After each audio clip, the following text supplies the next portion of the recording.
Okay, so make sure this is for your tea and coffee painting, so make sure you've got a glass of water, I've just used 2 teaspoons of coffee and then put a little bit of hot water in it to then combine. And then I've got a tea bag in here with just a small amount of hot water as well from the kettle.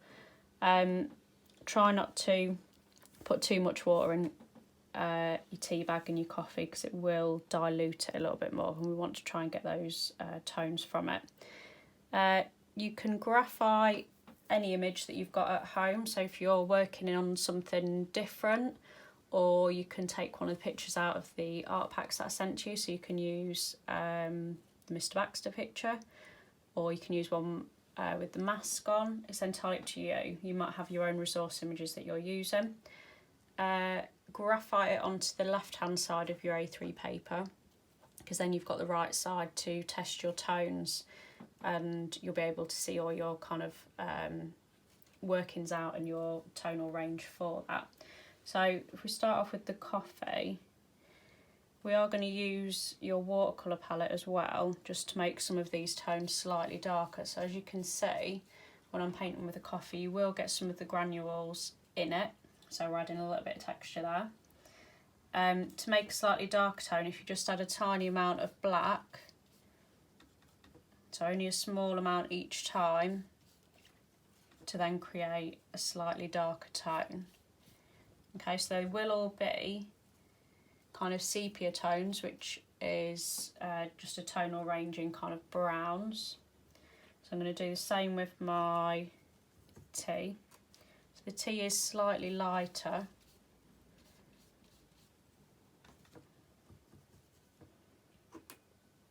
You can also as well, if you've got any flavoured teas at home, so if you've got any berry ones, you'd get some nice pink tones from it. So you can try that as well. Okay, so now that I've done my tonal range, I'm going to put a light tone over the whole of the image. So hair, face, eyes. Ideally, I'd be using a slightly bigger brush, but just depends what I've sent out to you in your pack.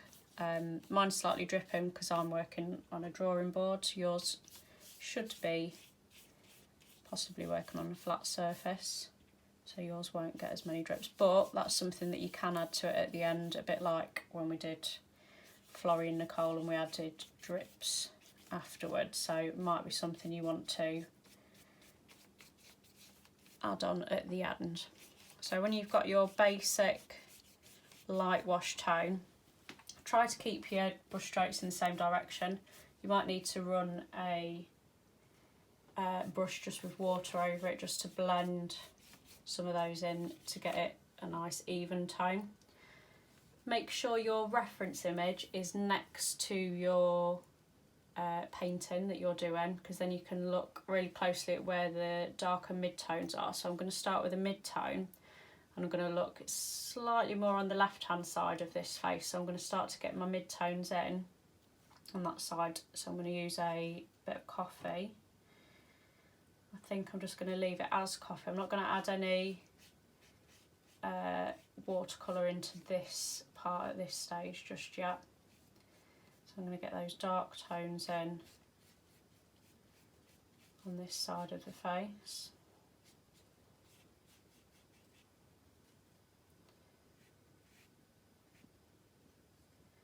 Again, if you're working onto it whilst it's wet, it will bleed a little bit, so you might want to let it dry in between each stage.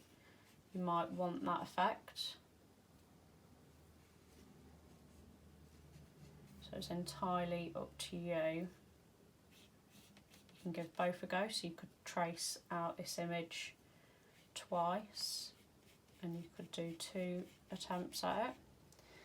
So now that I've got my, leaving them as my light tones, and then I've got my mid-tone in, I'm going to start putting a slightly darker tone in on the hair and the facial hair.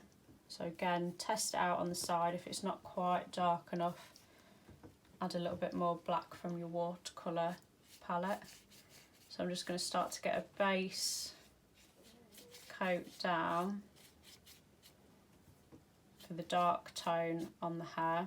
So it's still a little bit too light, but we're going to build this up in light layers, so it's easier to make these tones darker rather than try to take them away and make them lighter. So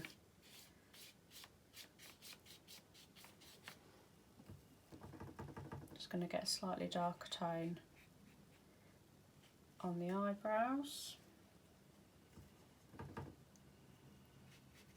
moustache, and on the facial hair. Okay, so at this stage I'm going to let it dry, and then I'm going to work back into it with the mid and dark tones on top. So part 2 will be coming up in a bit. Okay guys, so Coffee and Tea Portrait part 2. You should have a small brush in your pack as well, which you will need to use for this part today. I'm going to kick off, so I've just kept my water, my coffee and my tea, they all kind of look the same now. But I've kept them from yesterday, so I'll just let this dry overnight, and I'm going to start working back into it with some darker tones. So I'm going to use my coffee, because that's slightly darker than my tea. Depends how many coffee granules you use as well, so if you use a concentrated amount, so if you just use 1 teaspoon with a tiny bit of water, you'll get a slightly darker tone. So again, I'm just going to add some of my black watercolour into that just to get some darker tone. So I'm going to get that in with a big brush. So don't take your time too carefully over this part, so try and get those brush strokes in to show the texture of the hair. Don't want to be too careful over. I know some of you like to take your time, but sometimes it can look too neat and too prescribed, so try to kind of mess it up a little bit on the edges so his hair isn't completely neat. So make sure you try to add that into your portrait. I'm going to get the eyebrows in, again trying to show the texture. So if I take some of that paint off and try and use a bit of a dry brush, I'll be able to get that texture of the hair and try and follow the direction of how those hairs stand up.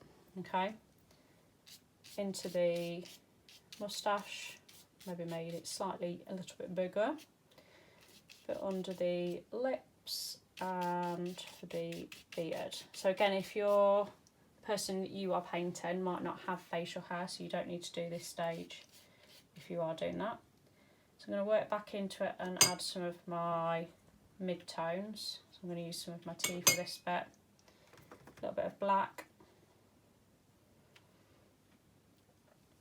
I'm just going to look at where those slightly darker tones are all around the eyes.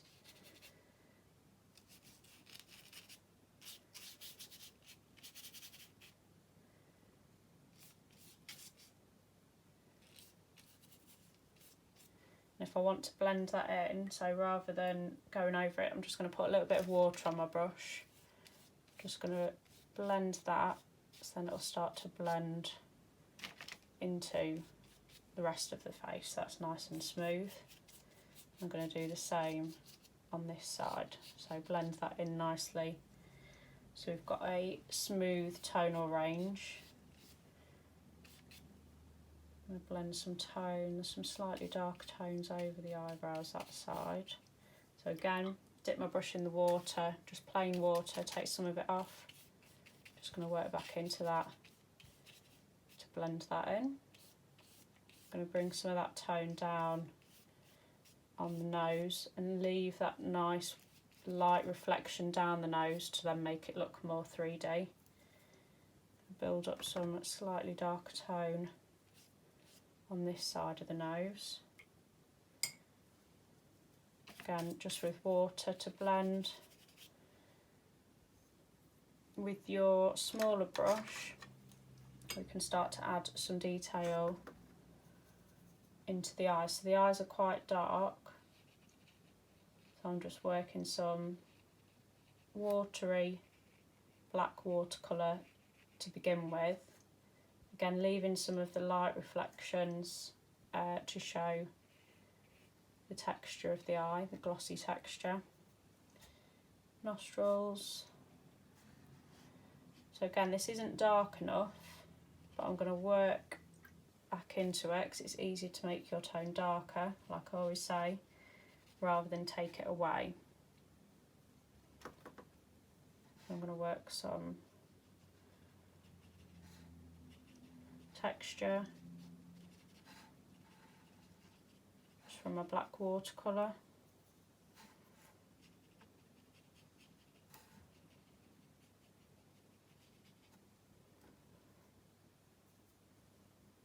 Add some slightly darker bits to the hair.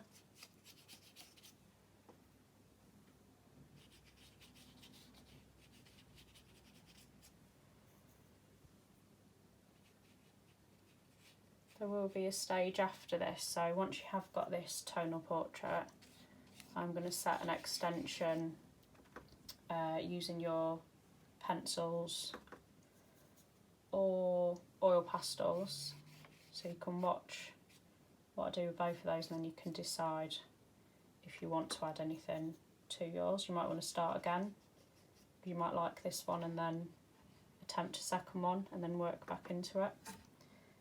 So again, slightly darker now. Don't outline the eyes, because if I look at this part of the eye here, this isn't dark underneath, so I don't want to see any real dark lines underneath that eye. It's all to do on the top. So if I look at that, it's a super dark tone, no dark tone underneath. There is a tiny little bit for eyelashes, but that is about it. I don't want to see a real dark outline. Okay. Just going to add a few dark tones to the eyebrows, nostrils.